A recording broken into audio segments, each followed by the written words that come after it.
What is morality? What is moral? آپ جانتے کیا ہے مورل کے بعد؟ مورل ہے کیا؟ مورل یہ ہے کہ اسٹیج پہ کھڑے ہو کر نقلیں اتارنا. That was moral.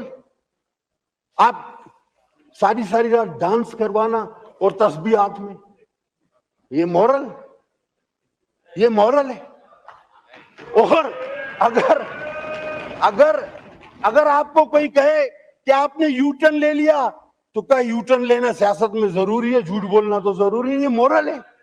یہ مورل ہے. میں کس بات کروں؟ میں اگر شروع ہوا تو ساری رات کم پڑ جائے گی آپ کی مورلٹی پہ. میں صرف اتنا کہنا چاہوں گا. ابھی کہتے ہیں کہ یہ غیر جمہوری حکومت ہے، اور بعد میں کیا کہا آخری میں؟ کہتا ہمیں فنڈ دے دو. ابھی یہ بات سن بھائی، غیر جمہوری حکومت، جعلی حکومت، آخری میں بولا ہمیں کے پی کے کو فنڈ دے دو. تو غیر جمہوری جعلی حکومت سے فنڈ کیوں مانگ رہے ہو بھائی؟ کیوں مانگ رہے ہو؟ ایک ہی سانس میں دو باتیں کی کہ غیر جمہوری جعلی حکومت ہے، کے پی کے کو فنڈ دے دو. عقل کی بات ہے یہ کوئی؟ جناب ہم جمہوری لوگ ہیں. ہم نے آپ کو کبھی بھی یہ نہیں کہا اس بینچوں سے.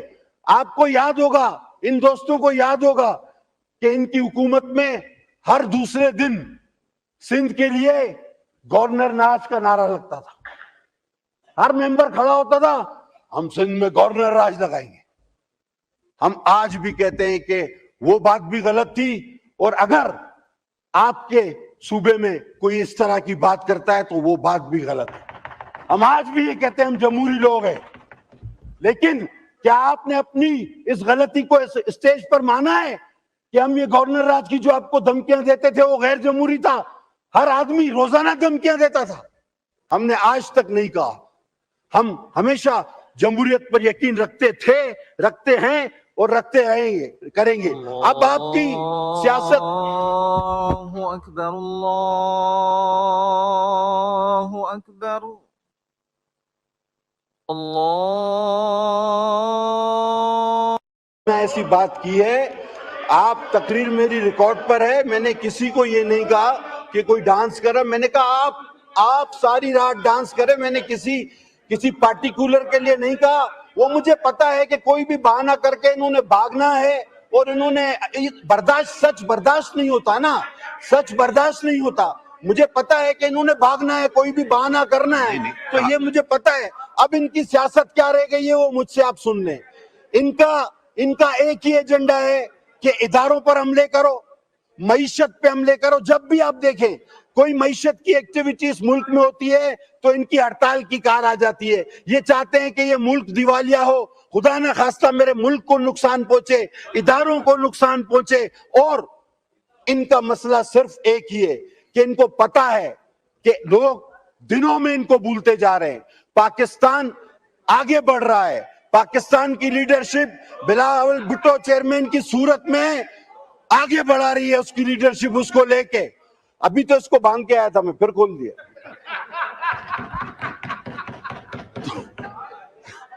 یہ تو ابھی بانگ کے آیا تھا میں. تو بہرحال جناب علی، اب قوم سمجھ چکی. اچھا یہ پہلے کہتے تھے ہم آئیں گے 1 ارب اس کے منہ پہ ماریں گے، 2 ارب اس کے. وہ کوئی ارب مرب نہیں، بلکہ پتہ نہیں کتنے ارب جیب میں ڈال کے چلے گئے، IMF سے قرضے لے کے چلے گئے. اور یہ اب کس بنیاد پہ سیاست کر رہے ہیں کہ ہمیں کیوں موقع دو؟ آپ نے سارے موقع گنوا دیے. آپ نے اداروں پر حملے کر لیے، معیشت پہ حملے کر لیے، ملک کو تباہی کے دانے پہ لے آئے. آپ نے اداروں پہ 9 مئی جیسے واقعات کر لیے جو انڈیا نہیں کر سکا. اب آپ کے پاس کوئی جواز نہیں سیاست کا، کوئی جواز نہیں سیاست کا. لہذا اب آپ میں دراڑیں پڑنا شروع ہو گئی ہیں. اب آپ کے اندر ہی ایسے لوگ پیدا ہو گئے ہیں کہ جن کو پاکستان عزیز ہے، پاکستان کی پارلیمان عزیز ہے. لہذا جو اندر ہے اس کو اندر رہنے دو، اور جو باہر ہے اس طرح بس اوپر ہاتھ کھڑے کر کے اسی طرح چلتے رہو. بہت شکریہ. پاکستان زندہ باد. جس کو بہت شرم آ رہی تھی ابھی آپ کی کرسی پر بیٹھا تھا، اس وقت اس کو شرم نہیں آئی، بالکل بھی نہیں آئی، ایک تھوڑی سی شرم بھی نہیں آئی. کیوں نہیں آئی؟ آپ کو اس وقت چادر چار دیواری کا تصور نہیں تھا جب عید کی رات کو میری بہن کو آپ نے جیل سے اٹھا کر رات کو 12 بجے اڈیالہ جیل میں بھیجا, چادر اور چار دیواری آپ کو یاد نہیں آئی؟ آپ بولیں کہ ہم نے وہ غلط کیا تھا, آج یہ غلط ہو رہا ہے. اب یہ کہتے ہیں کہ جناب یہ کوئی اور لوگ کروا رہے ہیں. یہ اور لوگوں کا کانسیپٹ لایا کون ہے میرے بھائی؟ آپ کی حاضریاں پوری کون کراتا تھا؟ آپ کے بجٹ پاس کون کرواتا تھا؟ ایک ایک ممبر سے لوکیشن کون مانگتا تھا کہ ہاؤس میں پہنچے ہو یا نہیں پہنچے ہو؟ بولو وہ غلط تھا, بولو وہ غلط تھا, آج بھی غلط ہے. اپنی غلطی پہلے مانو. کون کہتا تھا کہ مار دوں گا, توڑ دوں گا, بند کر دوں گا؟ آج جب وہ کہتا تھا کہ یہ کر دوں گا, کسی اور نے کر دیا ہے, تو پھر رونا کس چیز کا؟ جنات کے گھر میں پتھر مت پھینکو میرے بھائی, جنات کے گھر میں پتھر مت پھینکو, بدروہیں نکلے گی تو بھاگنے کی بھی جگہ نہیں ملے گی. اب کہتے ہیں کہ 5 ممبر ہمارے وہ خرید لیے گئے اور ان کی وفاداریاں تبدیل کی گئی, اور جب 15 ممبر سینٹ کے صادق سنجرانی کو ووٹ دے کر چلے گئے تو ان کے تو ضمیر کا فیصلہ تھا. اب ان کو دیکھو, اب یہ بات بنتی ہے. اس وقت یہ کہہ رہے تھے کہ ان 15 سینیٹرز کا ضمیر جاگ گیا ہے, اور آج جس کا کسی کا نشان حقہ, کسی کا نشان کرسی, جو آزاد امیدوار تھے, اگر انہوں نے ووٹ دیا کہتے ہیں یہ لوٹے ہیں.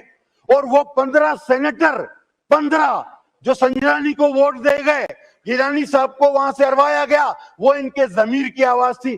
پہلے کہو کہ وہ بھی غلط تھا, یہ بھی غلط ہے. اگر وہ غلط نہیں تھا تو خدا کی قسم یہ بھی غلط نہیں ہے, کبھی بھی نہیں ہو سکتا. پہلے اپنی غلطیاں مانو. آپ کہتے ہو کہ جناب یہ جمہوریت پہ حملہ ہوا, آپ نہیں دیکھتے کنسنسس کتنی دن چلا, آپ نہیں دیکھتے کہ ہم نے ہر جماعت سے بات کی, میرے چیئرمین نے دن رات بات کی, آپ سے بھی بات کی, محنت کی, اس کے بعد ایک پارلیمنٹ کو سپرمیسی ملی جس کا آپ بھی حصہ ہو. اور سابق اسپیکر صاحب کو آپ کے توسط سے کہنا چاہوں گا کہ اسی چیئر پر جب ایک دن میں 52 بل پاس ہو رہے تھے, یا جب میری اپنی امینڈمنٹس کو روندا جاتا تھا, میں نے سیٹ پر, اور میں مشتاق صاحب بیٹھے ہوئے گواہ ہیں, میں نے جا کر ان کو اس سیٹ پہ کہا تھا کہ تاریخ اس فیصلوں پہ آپ کے گلے پڑے گی.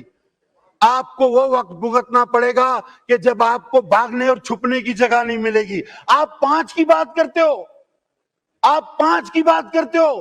ارے آپ کے تو 50 لوگ ووٹ دینے پہ راضی تھے, بچا ہی نہیں تھا کچھ پلے آپ کے.